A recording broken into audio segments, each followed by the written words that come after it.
ሰላም ሰላም ውድ ተመልካቾች እንዴት ናችሁ? እንደምን ዋላችሁ? ወሳኝ የሆነ መረጃ ይዤላችሁ መጥቻለሁ። ይህ መረጃ ምንድነው? አለም ሳጋ አካባቢ ደቡብ ጎንደር ላይ ይዞ ወሎ ላይ በጣም አለም ሳጋ አካባቢ እንግዲህ በእገታ የሚተዳደራል። ይህ በእገታ የሚተዳደር ቡድን በነጸዳሉና በነቆራጡ የሚመራ ቢሆንም ነገር ግን በከፍተኛ ሁኔታ የሚመራው በነተመስገን ጥሩነህና በነደስዬ ደጀን ነው። ስለዚህ እነዚህ አሁን ሰው የሚመስለው ምንድነው እና ተመስገን ጥሩነህና ደስዬ ደጀን የተጣሉ ይመስላል። ነገር ግን እነሱ ውስጥ አልተጣሉም፣ ይገናኛሉ፣ ይሰባሰባሉ። የተጣሉ የሚመስሉት ምንድነው የአማራ የጎጃም አማራን እና የጎንደርን አማራ ለመከፋፈል እርስ በርስ ወደ ጦርነት ለማስገባት ስለሚፈልጉ የተጣሉ ይመስላሉ። ለምን? ህዝቡን በጎጥ ለመከፋፈል ማለት ነው፣ በየአውራጃው ለማስመሸግ ህዝቡን። ስለዚህ ይህም ተከትሎ በጣም ከፍተኛ የሆነ ደህንነቶች ተሰማርቷል፣ እነሱን የሚያግዙ ማለት ነው። ስለዚህ አለም ሳጋ ላይ በነ አያሌው መንበር የሚመራ በነ ተመስገን ጥሩነህ በውጭ በዲያስፖራው በኩል እና አያሌው መንበር ናቸው አክቲቪስቱን የሚመራው ማለት ነው። አክቲቪስቶችን ሽፋን የሚሰጡትን ይህን ተከትለው ወደ እነሱ ስም እንዳይጠፋ የፋኖን ስም የሚያጠለሹ በነ አያሌው መንበር ነው የሚመሩት። ነገር ግን ተግባሩ ግን የሚታዘዘው ትእዛዙ የሚወሰደው ትእዛዙ የሚፈጸመው በነጸዳሉ ቢሆንም ትእዛዙን የሚሰጡት ግን እነ አረጋ ከበደ፣ እነ ተመስገን ጥሩነህ፣ እነ ደስዬ ደጀን እና ሌሎችም ናቸው፣ የአማራ ብልጽግናዎች ናቸው። ስለዚህ ይህ ነገር እስከ መቼ ነው የሚቀጥለው ስንል አንድ መሆን ያስፈልጋል። አንድ በአንድነት ነው ሊቆም የሚችለው። አንድነት ሲመጣ ነው ሊቆም የሚችለው። አንድነት ሲመጣ ይህ ነገር ያከትምለታል። አንድነት ሲመጣ እንደፈለጉ ማገት አይችሉም። አንድነት ሲመጣባቸው ይህ ነገር ታሪክ ይሆንባቸዋል። አንድነት የፋኖ አንድነት ከመጣ ጎንደር፣ ጎጃም፣ ወሎ፣ ሸዋ ብሎ መከፋፈሉ ካቆመ አግተው ህዝቡን የሚከፋፍሉበት ህዝቡን በየአውራጁ የሚያስቀምጡበት ሁኔታ ያከትማል። ስለዚህ አሁን ይህንን ለማስቀረት እገታን ለማስቀረት አሁን ባህር ዳር ላይ በጣም ብታዩ ሁሌ ሰው እየታገተ ታርዶ ተጥሎ ነው የሚገኘው። ለምን ይሆናል እንደዚህ?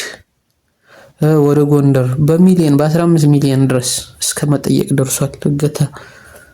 ስለዚህ ነገር ለምንድን ነው በዚህ ሁኔታ መቀጠል የለበትም፣ መቆም አለበት። ይህ ነገር የሚቆመው ደግሞ ፋኖ አንድ መሆን አለበት። ጎንደር ላይ አርበኛ ዘመነ ጠላል፣ ጎጃም ላይ እነ ሀብቴ ወልዴ ጠላሉ። ስለዚህ በዚህ ሁኔታ ይህ ሁኔታ የሚቆመው መቼ ነው ስትሉ ፋኖ አንድ መሆን አለበት። ፋኖ አንድ መናበብ መቻል አለበት።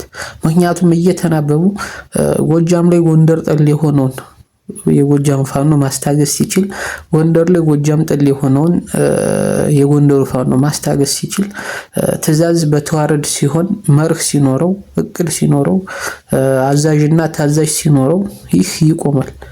ምክንያቱም አዛዥና ታዛዥ ሲኖር፣ አንድነት ሲኖር እንደዚህ የሚፈነጭ አይደለም። ክልል ውስጥ ወጣ ብሎ አዲስ አበባ ያለው ሌላ ቦታም ያለው እንደፈለገው አፉን አይከፍትም። ዲያስፖራውም አፉን አይከፍትም። ስለዚህ ነገር በጣም መታሰብ አለበት፣ ሊታሰብበት ይገባል፣ ሊመከርበት ሊዘከርበት ይገባል። ይህ እስከ መቼ በዚህ ሁኔታ ሊቀጥል ይችላል? ይህ ትኩረት ሊሰጠው ይገባል። ሌላው ሰሞኑን የተፈጠረው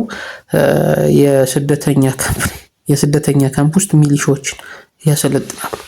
ሲጀመር እሺ አሁን እኛ የፋኖ ሚዲያ አንድ አለመሆኑ የፋኖ አንድ አለመሆኑና ሚዲያዎቻቸው አንድ አለመሆኑ ዲያስፖራ አንድ አለመሆኑ ነው እንጂ ስደተኛ ካምፕ ውስጥ የሚሰለጥኑ ሚሊሾች ታረዱብን እያሉ እየጮሁ ያሉት እነማን ናቸው? የብልጽግና አክቲቪስቶች እና የብልጽግና ባለስልጣናት ናቸው።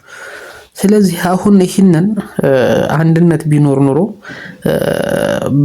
በዲፕሎማሲውም በፖለቲካውም በወታደሩም ቢበልጥ አድቫንቴጅ አድቫንቴጁን ሊጠቀም የሚገባ ድሉን ሊያጠናክርበት የሚገባው ፋኖ ነበር። ነገር ግን ዲያስፖራ እንዳለመሆኑ ሚዲያው እንዳለመሆኑ ጎርቶታል እንጂ ስደተኛ ካምፕ ውስጥ ስልጠና ማሰልጠን አይደለም፣ ስደተኛ ካምፕ ውስጥ ወታደር ማስፈር ራሱ እኮ ወንጀል ነው። ስደተኛ ካምፕ ውስጥ ምሽግ መስራት በራስ አይደለም ማሰልጠን፣ ስደተኛ ካምፕ ውስጥ አካባቢ ላይ ምሽግ መስራት ራሱ እኮ ወንጀል ነው። ትምህርት ቤት፣ ጤና ጣቢያ፣ ሆስፒታሎች፣ የህፃናት ማደሪያዎች፣ መዋለ ህፃናት ትምህርት ቤቶች ብቻ ሳይሆን ዩኒቨርሲቲዎችም፣ የጤና ተቋማት፣ ግብረሰናይ፣ ቀይ መስቀል ያለበት አካባቢ፣ እነዚህ ስደተኛ ኢሚግሬሽን ቦታ አካባቢ፣ እዚህ አካባቢ ላይ ኤምባሲ አካባቢ፣ እዚህ አካባቢ ላይ እኮ በጣም ወንጀል ነው።